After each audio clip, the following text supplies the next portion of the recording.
Selamat datang di sesi pendalaman khusus untuk Anda. Ya, Kali ini kita mau menyelami sebuah teks yang menarik banget tentang apa nih? tentang realitas hidup, Oke. terus kaitannya sama kesejahteraan psikologis kita. Oke. Tapi ini perspektifnya unik, basisnya dari pemahaman Islami. Wah, menarik. Tujuannya yaitu mungkin bisa bantu jawab kalau Anda lagi merasa agak hampa atau kehilangan makna gitu. Sering terjadi sih itu ya. Nah, iya. Inti dari sumber ini sebenarnya menurut saya cukup radikal. Gimana tuh? Jadi kesejahteraan sejati itu katanya bukan soal mengubah dunia luar, Terus, tapi lebih ke mengkalibrasi pusat kendali di dalam diri Anda pusat kendali maksudnya? yang disebut hati atau qalb.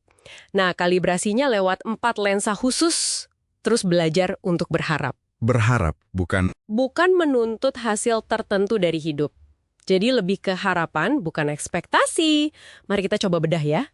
Oke, menarik. Jadi, perspektif ini memang dimulai dengan menerima dulu ya. Menerima apa tuh? Menerima kalau hidup itu ya sebuah perjalanan. Kembali kepada Sang Pencipta. Dan perjalanan ini ya pasti penuh ujian. Nggak mungkin mulus terus ya. Nggak mungkin. Bisa dari luar, bisa juga dari pergulatan batin kita sendiri. Oke. Memahami ini di awal itu bisa jadi kayak, benteng gitu. Benteng dari apa? Dari rasa kecewa, atau bahkan mungkin depresi, kalau nanti ada hal-hal yang nggak sesuai harapan kita. Oh, jadi semacam persiapan mental gitu ya. Kurang lebih begitu. Terus soal fokus ke hati atau qalb tadi, itu menarik sih. Iya kan? Itu bukan sekedar perasaan yang naik turun gitu kan ya. Bukan cuma itu. Sumber ini menggambarkannya sebagai inti kesadaran kita. Inti kesadaran. Iya, tempat pemahaman sejati, tempat kita ambil keputusan. Jadi melampaui fungsi otak semata. Mirip konsep kokoro di Jepang gitu ya. Atau kita sering bilang tahu dari hati. Betul, mirip itu. Jadi kolb di sini itu sifatnya non-material. Oke. Dan dialah yang menentukan kondisi psikologis kita itu sehat atau enggak. Nah, di sini masuk konsep tazkiyah itu ya. Tepat, tazkiyah atau pemurnian hati. Itu yang ditekankan di sumber ini. Pemurnian hati. Iya, ada metafora bagus di teksnya. Kayak rumah kebakaran gitu. Gimana tuh? Daripada kita sibuk ngipasin asapnya, asap itu ya gejala stres, cemas, dan lain-lain. Iya ya. Tazkiyah ini ngajak kita cari sumber apinya, terus padamkan di rumah hati kita itu. Oh, jadi langsung ke akarnya ya, bukan Iya. cuma gejalanya aja. Betul, fokusnya di situ. Oke. Jadi gimana caranya mengkalibrasi atau memurnikan hati ini? Katanya ada 4 potensi dasar ya. Iya, 4 fakultas hati. Yang pertama, paling dasar, itu sensing, indera kita. Gerbang awal ke dunia fisik ya. Melihat, mendengar, gitu-gitu. Persis, itu dasarnya. Terus di atasnya, Ada reasoning atau akal. Ini penting nih. nalar ya. Bedanya apa sama mikir biasa? Ini bukan cuma logika dingin aja, tapi kemampuan kita ngolah info, lihat sebab akibat, pahami tujuan, nangkep makna di balik peristiwa. Lebih dalam ya. Iya. Kalau akal kita kurang terasa, kita bisa gampang kejebak penjelasan dangkal. Atau malah makna palsu tadi ya. Nah, itu dia. Kayak ngejar materi, status, kekuasaan semata. Itu sering jadi sumber kehampaan kan? Bener juga. Jadi akal ini bantu kita analisis kenapa sesuatu terjadi, bukan cuma tahu itu terjadi. Betul. Misalnya, kenapa sih hubungan ini kok rasanya hampa? Bukan cuma, oh ya ini hampa, gitu. Oke. Jelas. Setelah reasoning, Ada empathy. empathy. Ini soal rasa berarti ya, Ya. bukan logika. Ini koneksi jiwa ke jiwa. Kemampuan kita ngerasain apa yang orang lain rasain. Ikut sedih, ikut seneng gitu ya. Betul. Duka atau bahagia. Ini fondasi penting banget buat hubungan sosial yang sehat, buat welas asih. Penting sih ini. Terus yang terakhir, yang paling dalam, Nah, ini yang paling dalam. Conscience. Nurani. nurani. Ini fakultas yang spesial. Karena ini yang menghubungkan kita langsung dengan dimensi ilahi. Sama realitas non-fisik. Wow. Dari sini munculnya moralitas universal. Rasa bersalah kalau kita salah, dan juga harapan yang abadi. Harapan abadi ya. Ya. Makanya, ngembangin nurani itu bikin kita siap hadapi kenyataan pahit sekalipun. Termasuk kematian. Nah ini beda ya sama pendekatan psikologi lain. Ada bedanya, beberapa pendekatan lain kan fokusnya lebih ke mengelola rasa takut akan kematian. Ada istilahnya terror management. Oh iya, pernah dengar. Nah, kalau nurani ini, pendekatannya beda. Dia menawarkan koneksi keharapan yang melampaui kehidupan ini.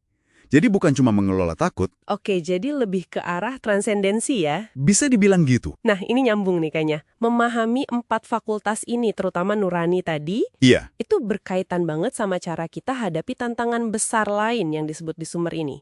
Ketidakpastian hidup. iya, ketidakpastian. Katanya, akar banyak masalah psikologis itu bukan ketidakpastiannya, Tapi, tapi ketidakmampuan kita menoleransinya. gitu kan? Nah, itu dia. Ketidaktoleransian kita. Persis. Dan disinilah bedanya harapan sama ekspektasi jadi krusial banget. Gimana tuh bedanya? Harapan itu keyakinan dari dalam diri. Yakin aja ada kebaikan di ujung jalan, walau jalannya lagi berkabut, nggak jelas. Optimisme yang mendasar gitu ya. Bisa jadi. Dan harapan ini melindungi kesehatan mental kita. Oke. Kalau ekspektasi, Nah, ekspektasi itu kayak kita nodong lingkungan atau orang lain. Nuntut hasil spesifik. contohnya, Misalnya, saya harus dapat promosi itu tahun ini. Titik. kaku ya kedengarannya. Iya, kaku. Dan waktu tuntutan ini nggak terpenuhi, ya, hancur.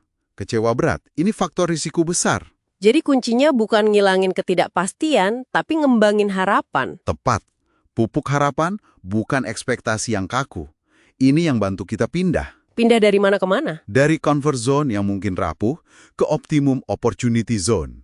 Zona di mana kita bisa tumbuh optimal, justru di tengah tantangan. Menarik, menarik. Jadi kalau dirangkum nih buat Anda yang dengerin. Iya, gimana rangkumannya? Pertama, lihat hidup sebagai perjalanan yang memang, ya, penuh tantangan. Oke. Kedua, jadikan hati atau kolb itu pusat yang perlu dirawat, bukan cuma pikiran. Betul. Ketiga, asah keempat potensinya. Sensing, reasoning, empathy, dan yang paling dalam, conscience atau nurani. Sip. Dan terakhir, belajar navigasi lautan ketidakpastian ini pakai kompas harapan. Bukan peta ekspektasi yang kaku ya. Betul. Nah, ini semua kunci buat nemuin makna sejati yang tahan banting, yang melampaui makna palsu kayak materi atau kekuasaan aja. Iya, ini perspektif yang ngajak kita lihat lebih dalam sih, nggak cuma di permukaan perilaku atau pikiran sesaat. Tapi ke intinya ya, Ke inti kesadaran kita, ke makna hidup kita. Ini tentang mengenali juga kerentanan kita sebagai manusia. itu ditekankan juga ya di sumbernya. Iya, ditekankan. Kita rapuh, tapi sekaligus kita punya potensi luar biasa buat terhubung sama makna yang lebih agung. Lewat nurani tadi ya. Lewat nurani itu. Jadi bukan tentang nyangkal kesulitan, tapi nemuin jangkar di tengah badai kehidupan. Dalam banget ya. Oke.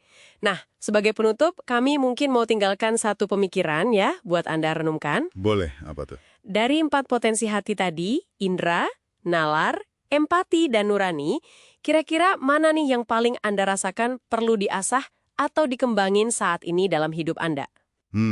Pertanyaan bagus. Dan kalau Anda mulai menjelajahi potensi itu lebih dalam, kira-kira pemahaman baru apa ya tentang makna sejati yang mungkin muncul untuk Anda? Coba direnungkan ya.